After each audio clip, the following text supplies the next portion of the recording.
नमः शिवाय। जय भोलेनाथ। पौष मास के शुक्ल पक्ष का शनि प्रदोष व्रत 11 जनवरी दिन शनिवार को रखा जाएगा। आप सभी को शनि प्रदोष व्रत की हार्दिक शुभकामनाएं। शनि प्रदोष व्रत के दिन माता पार्वती और भगवान शिव जी की पूजा के साथ साथ शनि देव जी की पूजा करने से भक्तों की सभी मनोकामनाएं पूर्ण हो जाती है। आज की इस वीडियो में मैं आपको सुनाने जा रही हूँ शनि प्रदोष व्रत की बड़ी ही दुर्लभ कथा। तो आप सभी भक्तजनों इन कथाओं को बड़ी ही श्रद्धा और प्रसन्नचित मन से सुनिएगा। प्रेम से बोलिए भगवान शंकर की जय, माता पार्वती की जय।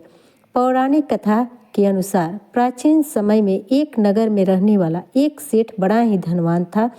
उसके पास धन दौलत ऐश्वर्य की कोई कमी नहीं थी। इतना धनवान होने के बाद भी वह सेठ बहुत दयालु था, क्योंकि उस सेठ के यहाँ कभी भी कोई खाली हाथ नहीं लौटता। वह खूब जीव खोल कर दान भी करता था, ब्राह्मणों की आव भगत भी करता था। परंतु उस सेठ के जीवन में एक बहुत बड़ा दुख था। वह दुख था उसकी संतान का ना होना। इस कारण सेठ और उसकी पत्नी बहुत दुखी रहते थे। सेठ रात दिन यह सोचकर दुखी रहता कि उसके पास इतना ढेर सारा धन है, लेकिन उसका उपभोग करने वाला उसकी कोई संतान भी नहीं है, ना ही उसका वंश बढ़ाने वाला कोई है। इतना धन दौलत का वह क्या करेगा, यह सोचकर दोनों पति पत्नी बड़े दुखी रहते थे। एक बार जब दोनों पति पत्नी बहुत दुखी हो गए तो उन्होंने तीर्थ यात्रा पर जाने का निश्चय किया। इस प्रकार वे दोनों पति पत्नी अपना सारा काम काज और अपना सारा धन अपने सेवकों को सौंपकर तीर्थ यात्रा के लिए निकल पड़े। नगर से कुछ ही दूर निकले थे कि दोनों ने एक विशाल वृक्ष के नीचे एक तेजस्वी साधु दिखाई दिए, जो कि समाधि में लीन थे। साधु को देखकर दोनों के मन में विचार आया कि क्यों ना अपने तीर्थ की शुरुआत साधु महाराज का आशीर्वाद लेकर ही की जाए।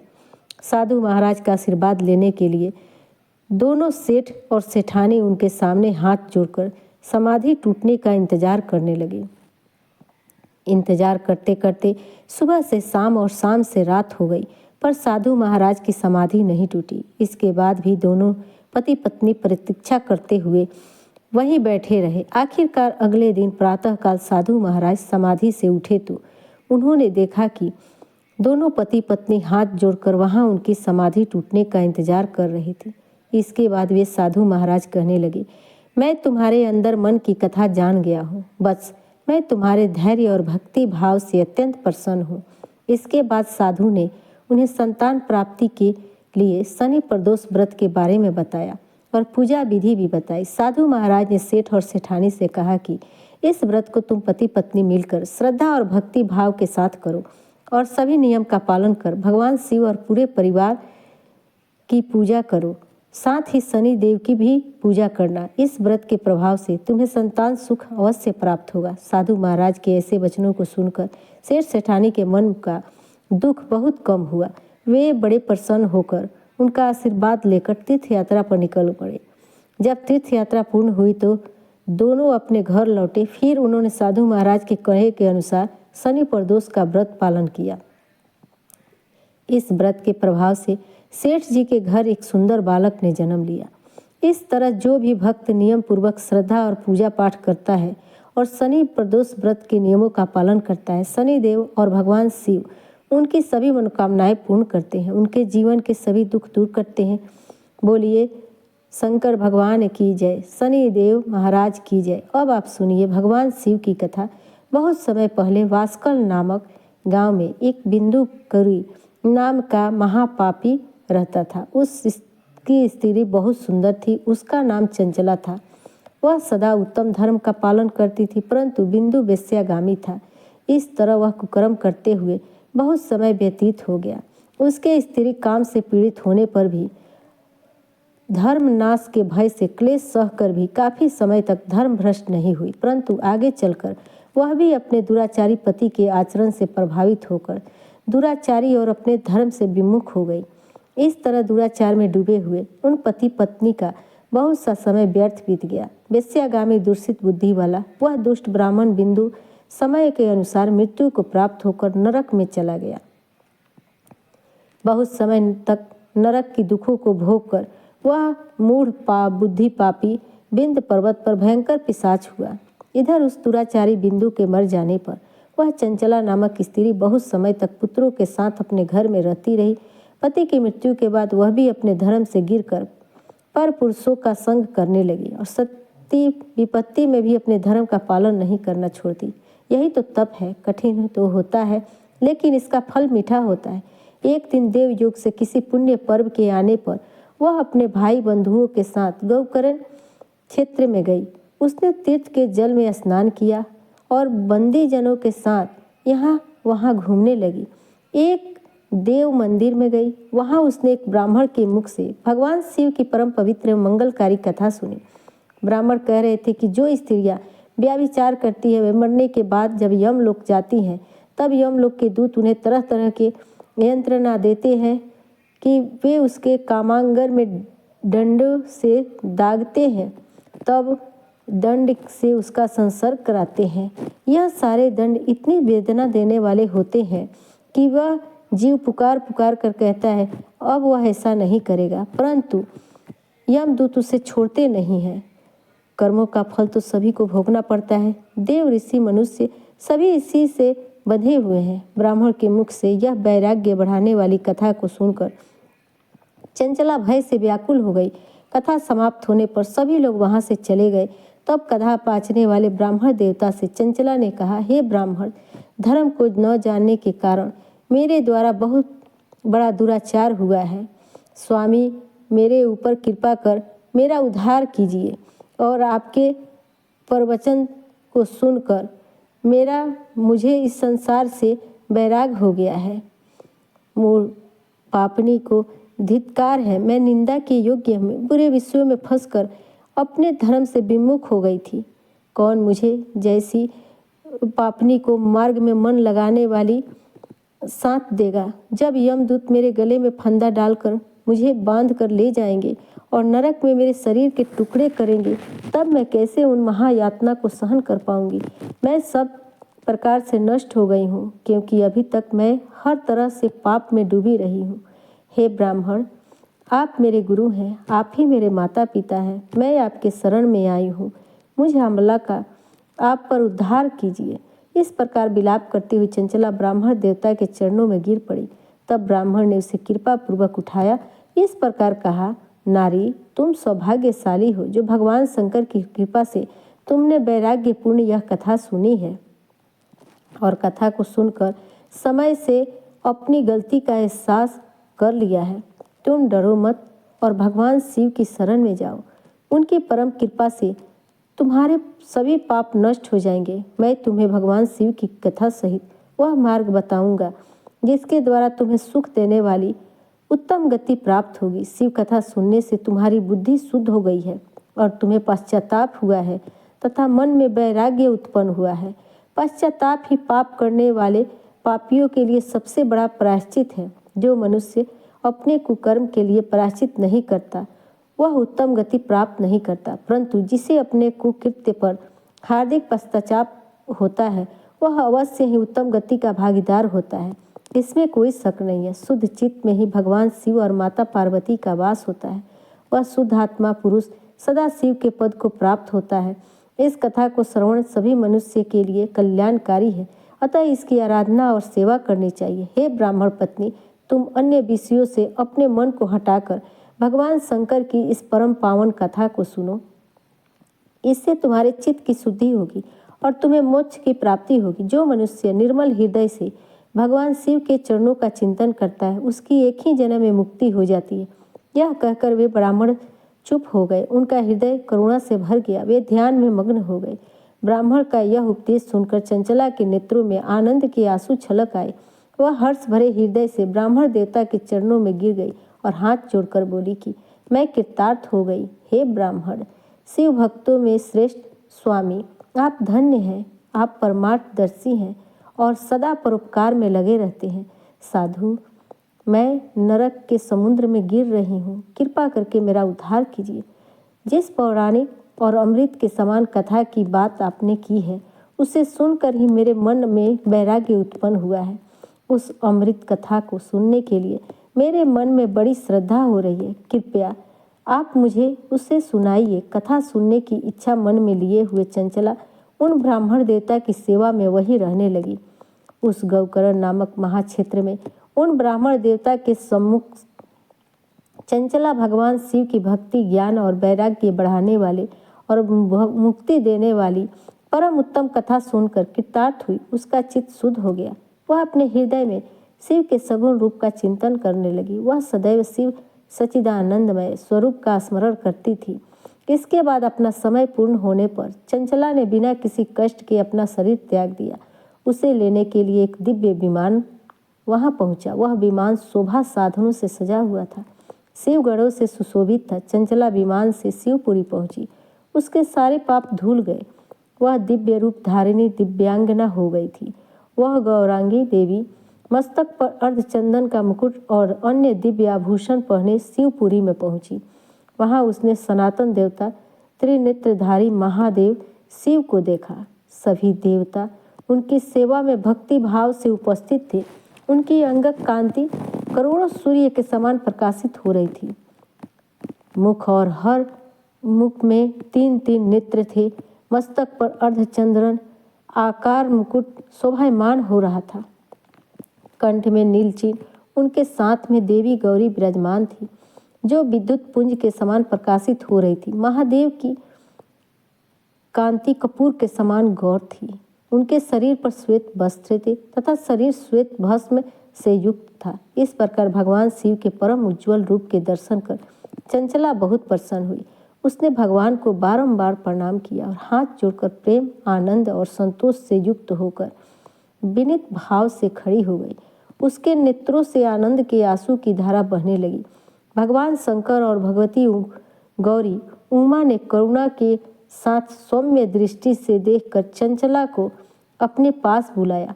गौरी उमा ने उसे प्रेम पूर्वक अपनी सखी बना लिया। चंचला सुखपूर्वक भगवान शिव के धाम में उमा देवी की सखी के रूप में निवास करने लगी। एक दिन चंचला आनंद में मगन उमा देवी के पास गई और दोनों हाथ जोड़कर उनकी इस स्तुति को करने लगी। हे गिरिराज नंदिनी स्कंद माता उमा, आप सभी मनुष्य और देवताओं द्वारा पूजित तथा समस्त सुखों को देने वाली है। आप शंभु प्रिया हैं। आप ही सगुणा और निर्गुण हैं। हे सच्चिदानंद स्वरूपा, आप ही प्रकृति की पोषक हैं। हे माता, आप ही संसार की सृष्टि, पालन और संहार करने वाली हैं। इस प्रकार सद्गति प्राप्त चंचला देवी की स्तुति शांत हो गई। उसकी आंखों में प्रेम के आंसू उमड़ आए। तब शंकर प्रिया भक्त वत्सला उमा देवी ने बड़े प्रेम से चंचला को चुप कराते हुए कहा, सखी चंचला, मैं तुम्हारी इस स्तुति से प्रसन्न हूँ। बोलो, क्या वर मांगती हो? तब चंचला बोली, हे गिरिराज कुमारी, मेरे पति बिंदु इस समय कहाँ है? उसकी स्थिति कैसी है? मुझे बतलाइए और कुछ उपाय कीजिए ताकि हम फिर से मिल सके। हे महादेवी, मेरे पति एक शूद्र जाति वेश्या के प्रति आसक्त थे और पाप में ही डूबे रहते थे। गिरिजा बोली, बेटी, तुम्हारा पति बिंदु पापी था। उसका अंत बड़ा भयानक हुआ। वेश्या का उपभोग करने के कारण वह मूर्ख नरक में अनेक वर्षों तक अनेक प्रकार के दुख भोग कर अब शेष पाप को भोगने के लिए विद्य पर्वत पर पिशाच की योनि में रह रहा है। वह दुष्ट वही वायु पीकर रहता है, अब सब प्रकार के कष्ट से है। गौरी देवी की यह बात सुनकर चंचला अत्यंत दुखी हो गई। फिर मन को किसी तरह स्थिर करती हुई दुखी हृदय से माँ गौरी से उसने एक बार फिर पूछा, हे महादेवी, मुझ पर कृपा कीजिए और मेरे पति का अब उद्धार कीजिए। कृपा करके मुझे यह उपाय बताइए जिससे मेरे पति को उत्तम गति प्राप्त हो सके। गौरी देवी ने कहा, यदि तुम्हारा पति भगवान शिव की पुण्य उत्तम कथा सुने तो वह इस दुर्गति को पार करके उत्तम गति को भागी होगा। अमृत के समान मधुर गौरी देवी के यह वचन सुनकर चंचला ने दोनों हाथ जोड़कर मस्तक झुकाकर उन्हें बारंबार प्रणाम किया और प्रार्थना की, मेरे पति को भगवान शिव की कथा सुनाने की व्यवस्था कीजिए। ब्राह्मण पत्नी चंचला के बार बार प्रार्थना करने पर शिव प्रिया गौरी देवी ने भगवान शिव की महिमा का गान करने वाले गंधर्वराज तुमरुक को बुलाकर कहा, तुमरुक, तुम्हारी भगवान शिव के में प्रीति है। तुम मेरे मन की सभी बातें जानकर मेरे कार्य को सिद्ध करते हो। तुम मेरी इस सखी के साथ विद्य पर्वत जाओ वहाँ एक महाधर और भयंकर पिशाच रहता है। पूर्व जन्म में वो पिशाच नामक ब्राह्मण मेरी सखी चंचला का पति था। वह वेश्यागामी हो गया था। वह स्नान संध्या आदि नित्य कर्म छोड़कर अपवित्र रहने लगा। क्रोध के कारण उसकी बुद्धि भ्रष्ट हो गई थी। दर्जनों से उसकी मित्रता और सज्जनों से द्वेष बढ़ गया था। वह अस्त्र शस्त्र से हिंसा करता, लोगों को सताता और उनके घरों में आग लगा देता था। चंडाल से दोस्ती और वह रोज वेश्या के पास जाता था। पत्नी को त्याग कर दुष्ट लोगों से दोस्ती कर उन्हीं के संपर्क में रहता था। वह मृत्यु तक दुराचार में फंसा रहा। मृत्यु के बाद उसे पापियों के भोग स्थान यमपुरी में ले गए। वहाँ घोर नरक को सहकर इस समय वह विंध्य पर्वत पर पिशाच बनकर रह रहा है और पापों का फल भोग रहा है। तुम उसके सामने परम पुण्यम पाप का नाश करने वाली भगवान शिव की दिव्य कथा का प्रवचन करो। इस कथा के सुनने से उसका हृदय सभी पापों से मुक्त होकर शुद्ध हो गया है। अगर वह प्रेत योनि से मुक्त हो जाएगा। दुर्गति मुक्त होने पर उस बिंदु नामक पिशाच को तुम विमान में बिठाकर भगवान शिव के पास ले आना। माँ उमा का आदेश पाकर गंधर्व राज तुमरुक प्रसन्नतापूर्वक अपने भाग्य की सराहना करते हुए चंचला को साथ लेकर विमान से पिशाच के निवास स्थान विंध्य पर्वत पर गया। वहां पहुंचकर उसने विशाल आकृति वाले पिशाच को देखा। उसका शरीर विशाल था, उसकी ठोड़ी बड़ी थी। वह कभी हंसता, कभी रोता, कभी उछलता था। महाबली तुमरुक ने बिंदुकरी ने कथा बाँचने के लिए स्थान तलाश कर मंडप की रचना की। शीघ्र ही इस बात का पता लोगों को चल गया कि एक पिशाच के उद्धार हेतु देवी पार्वती की आज्ञा से तुमरुक भगवान शिव की कथा सुनाने विंध्य पर्वत पर आए हैं। उस कथा को सुनने के लोभ से बहुत से देवर्षि वहां पहुंच गए। सभी को आदर पूर्वक स्थान दिया गया। पिशाच बिंदु को पासों में बांधकर आसन पर बिठाया गया और तब तुमरुक ने परम उत्तम भगवान शिव की अमृत कथा का गान शुरू किया, जिसने सभी श्रोता कृतार्थ हो गए। परम पुण्यम कथा को सुनकर पिशाच सभी पापों से मुक्त हो गया और उसने पिशाच शरीर का त्याग कर शीघ्र ही उसका रूप दिव्य हो गया। उसका शरीर गौर वर्ण का हो गया। शरीर पर श्वेत वस्त्र, पुरुषों के आभूषण आ गए। इस प्रकार दिव्य देहधारी होकर बिंदु अपनी पत्नी चंचला के साथ स्वयं ही भगवान शिव का गुणगान करने लगा। उसे दिव्य रूप में देखकर सभी को आश्चर्य हुआ। उसका मन परम आनंद से परिपूर्ण हो गया। सभी भगवान महेश्वर के अद्भुत चरित्र को सुनकर कृतार्थ होकर उनका यशोगान करते हुए अपने अपने धाम को चले गए। बिंदु अपनी पत्नी चंचला के साथ विमान में बैठकर शिवपुरी की ओर चल दिया। महेश्वर के गुणों का गान करता हुआ बिंदु अपनी पत्नी चंचला और तुमरुक के साथ शीघ्र ही शिवधाम पहुंच गया। भगवान शिव देवी पार्वती ने उसे अपना पार्षद बना लिया। दोनों पति पत्नी सुखपूर्वक भगवान महेश्वर एवं देवी गौरी के श्री चरणों में अविचल निवास पाकर धन्य हो गए। बोलिए उमा महेश्वर भगवान की जय। अब आप सुनिए प्रदोष व्रत की आरती। ओम जय शिव ओमकारा, प्रभु जय शिव ओमकारा, ब्रह्मा विष्णु सदा शिव अर्धांगी धारा।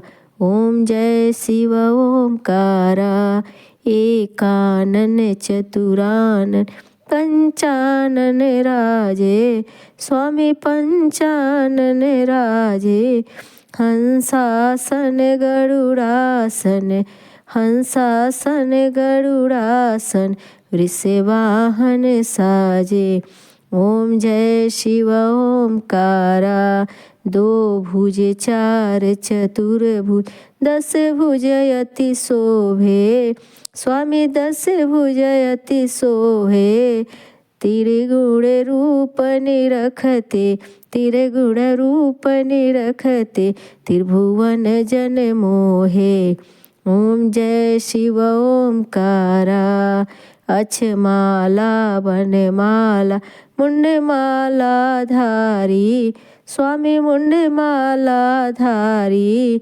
त्रिपुरारी कंसारी, त्रिपुरारी कंसारी, करमाला धारी। ओम जय शिव ओंकारा श्वेतांबरे पीतांबर बाघंबरे अंगे स्वामी बाघंबरे अंगे सनकादिक गरुडादिक अनकादिक गरुडादिक भूतादिक संगे। ओम जय शिव ओंकारा करके मध्य कमंडल चक्र त्रिशूलधारी स्वामी चक्र त्रिशूलधारी सुखकारी दुखहारी सुखकारी दुखहारी जग पालनकारी। ओम जय शिव ओंकारा ब्रह्मा विष्णु सदाशिव जानते अविवेका स्वामी जानते अविवेका प्रणवासर में शोभित प्रणवासर में शोभित ये तीनों एका। ओम जय शिव ओंकारा तेरे गुण स्वामी जी की आरती जो कोई नर गावे स्वामी जो कोई नर गावे कहत शिवानंद स्वामी कहत शिवानंद स्वामी मन वांछित फल